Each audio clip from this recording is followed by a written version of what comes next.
மதுரை மத்திய சிறைச்சாலை வழியாக வரக்கூடிய வாகனங்கள் கவனத்திற்கு. சிறைச்சாலை அருகே உள்ள வேகத்தடை மிக உயரமாக உள்ளது. வேகத்தடையில் அடிக்கப்பட்டுள்ள வெள்ளை நிற பெயிண்ட் மறைந்துவிட்டது. இதனால் அந்த வழியாக வரக்கூடிய வாகனங்கள் வேகத்தடை தெரியாத காரணத்தினால் வேகத்தடையின் மீது வாகனத்தை அதிவேகமாக செலுத்தியதால் பல விபத்துகள் ஏற்பட்டுள்ளது. இருசக்கர வாகனத்தில் செல்லக்கூடிய பெண்கள், பள்ளிக்கு அழைத்து செல்லக்கூடிய பெற்றோர்கள், முதியோர்கள் மற்றும் கல்லூரி மாணவர்கள் அந்த வழியாக செல்லக்கூடிய அனைத்து பொதுமக்களும் பாதிக்கப்பட்டுள்ளனர். சிறைச்சாலையில் காவலராக பணிபுரியக்கூடிய நம்ம அண்ணே சொன்னாப்புல, தம்பிங்க ரெகுலர் அந்த இடத்துல விபத்து நடந்துக்கிட்டு தாண்டா இருக்குது தம்பி.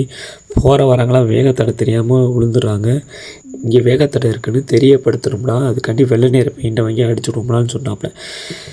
நாங்களும் சரின்னு விட்டோம். சொல்லிக்கிட்டே இருந்தாலும் நாங்கள் அதை பெருசாக எடுக்கலை. நீ காலையில் என்னாச்சுன்னா காலேஜுக்கு போகிற பசங்க கீழே விழுந்துட்டாங்க, வேகத்தடை தெரியாமல் விழுந்துட்டாங்க.